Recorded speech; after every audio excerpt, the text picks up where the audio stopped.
Assalamualaikum warahmatullahi wabarakatuh. Jumpa lagi dengan saya Rizal Yahya pada mata kuliah Manajemen Risiko. Pada kesempatan ini kita akan bahas tentang dampak risiko pada organisasi. Sekalian, ya, eh, ini bahasan kita ini adalah kelanjutan dari bahasan kita yang sebelumnya tentang eh, pengantar manajemen risiko. Sekalian. Nah, sekalian, ya, risiko itu diartikan ketidakpastian hasil. Atau dalam pertemuan sebelumnya kita menggunakan definisi dari ISO 31000 bahwa risiko adalah eh, pengaruh ketidakpastian terhadap sasaran, ya, atau efek ketidakpastian terhadap sasaran. Nah, itu pengaruh itu bisa positif, bisa negatif, ya. Dan ada satu risiko yang tidak mudah diidentifikasi, yaitu risiko pengendalian, ya. Dan ini terkaitan dengan pengendalian untuk pencapaian sasaran.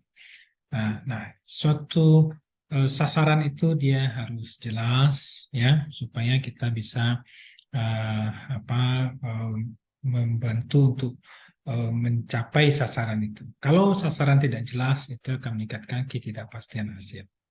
Nah, sekarang sekalian, ya, eh, ada alat bantu kita dalam analisis proses manajemen risiko, itu kita melihat sebab dan dampak, ya, dan itu menggunakan analisis botai, ya. Botai itu dari kupu-kupu, ya. Nah, tapi sebelumnya kita akan bahas dulu tentang sasaran yang baik, ya. Kriteria sasaran yang baik, kita juga ada bahas sebelumnya, adalah SMART, ya. Ada juga yang kemudian menambahkan dengan ER, SMART. Nah, kita lihat dulu SMART ini, ya. SMART itu S, spesifik, ya. Kemudian M, measurable. Yes. Spesifik itu sasaran jelas, tidak menimbulkan interpretasi jamak, ya. Membuat beragam interpretasi, ya. Kemudian yang kedua, bisa diukur, ya. Jangan sampai sasaran itu nggak bisa diukur. Um, apa Misalkan, ya, kalau kita membangun pemerintah bangun um, ya sebuah uh,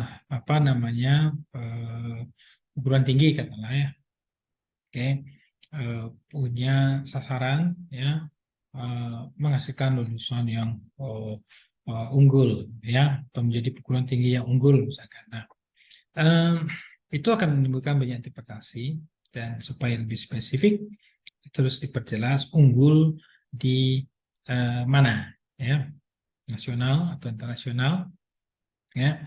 Kalau di nasional kemudian dia unggul itu dikatakan peringkat berapa, katakanlah menjadi uh, unggul dengan masuk 10 terbaik di nasional. Nah, itu ada beberapa jenis pemeringkatan, ada QS, ada juga Kemendikbud, ya. Nah, dan uh, itu lebih menunjukkan sesuatu yang spesifik. Kemudian harus measurable, bisa diukur, ya. Nyatakan bentuk ukuran yang jelas. Nah, ada alat ukur, kita bisa menggunakan pihak ketiga untuk mengukur itu, ya, seperti di perguruan tinggi itu. Atau kemudian kalau di sebuah bisnis, salah satunya adalah dengan ukuran sasaran adalah menguasai pangsa pasar 20% pangsa pasar nasional. Nah, itu bisa diukur juga berapa pangsa pasar dari produk kita ini, ya. Achievable, bisa dicapai, ada jelas langkah untuk mencapai sasarannya, ya. Jangan sampai kita itu baru berdiri terus menjadi eh, sasaran kita langsung menjadi yang terbaik gitu, ya. Pangsa pasar 50% atau 60%, ya itu masih sulit to achievable. Ya, kita apa yang kita lakukan tuh yang kita harapkan. Dan itu ada relevan alat ukurnya sesuai peran tanggung jawab bagian dari sasaran, ya, yang ada tanggung jawabnya masing-masing. Dan kalau dia sektornya privat, profit oriented itu sasarannya relevan adalah ada keuntungan, ada laba, ada kemudian penjualan, ya, ada market share, itu relevan. Dan kalau non profit itu kemudian disesuaikan indikator-indikatornya dengan bidang non profitnya. Dan ada time bound, tahapan waktu yang jelas. Kapan dia mau capai itu? Kalau dia mencapai untuk menjadi 10 besar bangsa pasar dalam berapa tahun, itu harus jelas. Kadang 5 tahun, ya. Nah, ada ditambah lagi ER, evaluated dan recognize. Evaluated itu memang bisa dievaluasi, ya. Jangan sampai kita udah tetapkan sasaran tapi nggak bisa kita evaluasi, ya. Kemudian recognize, kita ada kalau sudah dicapai kita tahu kapan itu dicapai, bahwa itu sudah tercapai. Oke, nah balik ke Botai analisis, ya, analisis dampak. Botai ini sebuah alat analisis, ya, tanda si kupu-kupu, ya, namanya karena bentuk analisisnya seperti kupu-kupu. Tujuannya menunjukkan sistem klasifikasi risiko yang digunakan oleh organisasi dan berbagai potensi dampak jika risiko terwujud.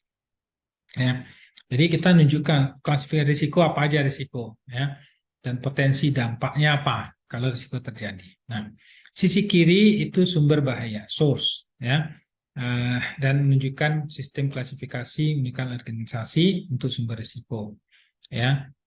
Sumber risiko itu bisa sifatnya strategis, taktis, operasional, ataupun kepatuhan, ya. Nah, sisi kanan dampak, ya, impact, ya, jika risiko terjadi, ya. Nah, jadi dampaknya bisa keuangan, infrastruktur, reputasi, bisa kemudian pasar, ya, itu bisa dampak ke sana, ya. Nah, adapun apa di sisi kategori yang tengah itu peristiwa risiko, risk event, ya, kategori gangguannya apa dapat, ya, misalkan ini gangguannya pada orang, tempat, proses, produk, ya, yang digunakan. Nah, ini kita bisa identifikasi, ya, apa kategorinya apa, ya, kategori gangguan. Dan kemudian, ya, ada kontrol, ya, kontrol untuk mencegah kejadian tersebut, ya, yaitu di sebelah kiri garis vertikal dengan sumber, ya, itu kontrol. Nah, artinya kita mengendalikan supaya sumber ini bisa kita kendalikan risikonya, ya, supaya tidak terjadi. Adapun ada juga kontrol, ya, kontrol terhadap kalau sudah terjadi, itu juga kontrol pemulihan, ya, recovery, ya. Nah, ini sebelah kanan, ya, itu sebelah kanan ada garis apa ke arah dampak. Nah, kita akan bahas agak lebih detail, ya. Ini sebuah apa contoh kejadiannya adalah bencana, misalkan, ya, sebuah musibah, ya, bisa kebakaran, bisa gempa, bisa apa banjir, ya.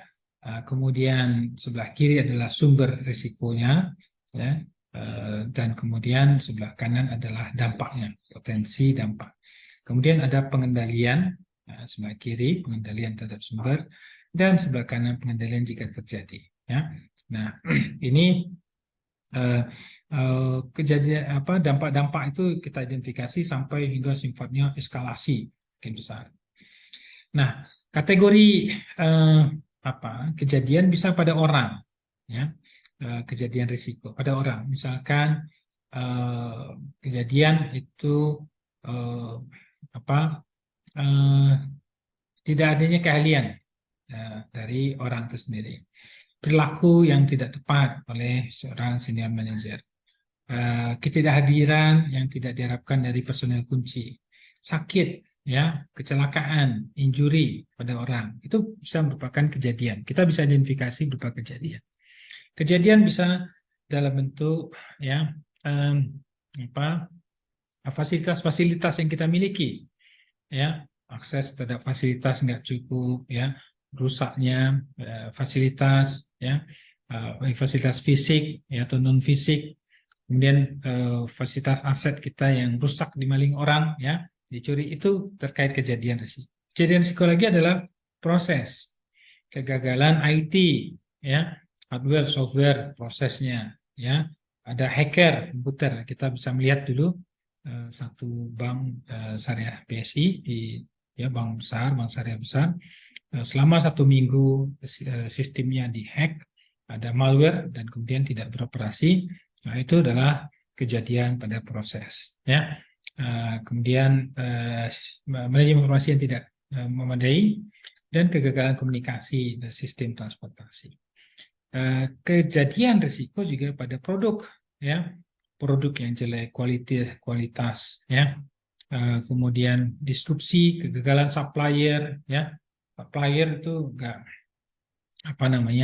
memasok dengan baik, ya.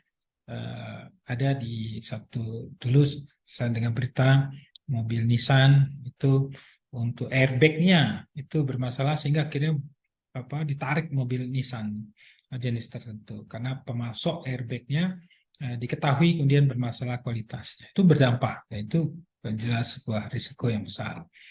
Kemudian produknya yang disampaikan produknya rusak, cacat, itu juga produk, ya. Kegagalan dalam jasa dan fasilitas, menyediakan jasa outsourcing jasa atau fasilitas. Nah, itu sekalian, mari kita lihat sebuah contoh, ya. Kejadian risiko adalah kitchen fire, ya. Kitchen fire berarti ini pada premis, pada aset, ya, asetnya kebakar, ya. Risikonya ya bencana. Nah, sumber kejadian bisa source of risk, ya, peralatan listrik yang jelek, ya, peralatan listrik, misalkan kabelnya sudah rusak atau kualitasnya jelek sehingga mudah terbakar, ya, mudah korslet. Kemudian kejadian lagi bisa jadi sumber risiko kenapa dapur terbakar adalah waktu masak, ya, waktu masak di dapur nggak ditunggui sehingga kemudian udah apinya kompornya kemudian wali wajannya udah merah, kemudian akhirnya merembet ke yang lain, kemudian terbakar. Itu menyebabkan kebakaran. Bisa karena itu, ya. Kemudian kita lihat impaknya, dampaknya. Dampaknya bisa asetnya dirusak, dapurnya dirusak, kompornya rusak, ya. Dampak lagi adalah pernafasan, adanya asap sehingga kemudian bisa mengganggu kesehatan. Dampak lagi yang paling parah adalah kematian. Nah, ya, kematian itu misalkan sampai menyebabkan orang yang ada di dapur itu sedang tidur, terus kemudian dia terperangkap, kemudian sampai meninggal. Nah, ini kita identifikasi dampak. Nah, ini langkah berikutnya kita, ya, pikirkan pengendalian pencegahan, ya. Jadi ada 2 pengendalian pencegahan sama pengendalian respons, pemulihan, ya. Kalau belum terjadi kita mencegah. Bagaimana lakukan mencegah? Ya, dalam konteks sumber, kalau risikonya terhadap alat listrik yang itu jelek, maka itu ada maintenance, ya, ada perbaikan. Kalau kemudian sumber risiko karena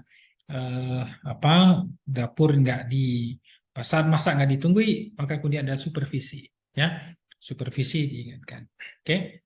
Nah, ini 2 hal yang kita identifikasi. Bisa banyak hal berikutnya, tergantung sumber risiko dan kemudian berbagai hal yang kita identifikasi. Nah, maintenance sama kemudian supervisi itu adalah sebuah pengendalian pencegahan. Nah, tapi kita juga harus menyiapkan yaitu pengendalian respons atau pemulihan sekiranya terjadi. Sekiranya terjadi. Sudah dicegah tapi juga mungkin terjadi. Maka kemudian kita lihat, siapkan ada fire alarm, ya, alarm kebakaran, ya, kita taruh. Kemudian ada fire extinguisher, ya, itu di bangunan itu kalau suhu tertentu atau ada asap maka kemudian keluar air dari atas atapnya, ya, sudah di langit-langit ruangan itu maka keluar. Nah, itu kalau terjadi, ya. Nah, itu response control, ya. Nah, itu satu contoh untuk kemudian supaya kalaupun terbakar aset tidak begitu rusak, ya, tidak kemudian menyebabkan terjadi asap, dan juga tentu tidak ada kematian di sana. Nah, ini begitu cara pikir kerja dari Bowtie. Ini sederhana tapi sangat powerful untuk kemudian kita dalam memanage risiko.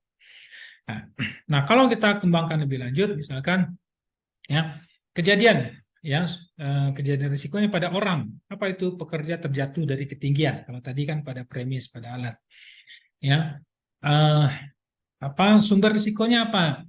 Ya, pekerja ceroboh, ya tidak fokus, kelelahan, bisa juga jatuh. Kenapa? Karena tidak ada alat ya pengaman di lokasi pekerjaan, ya.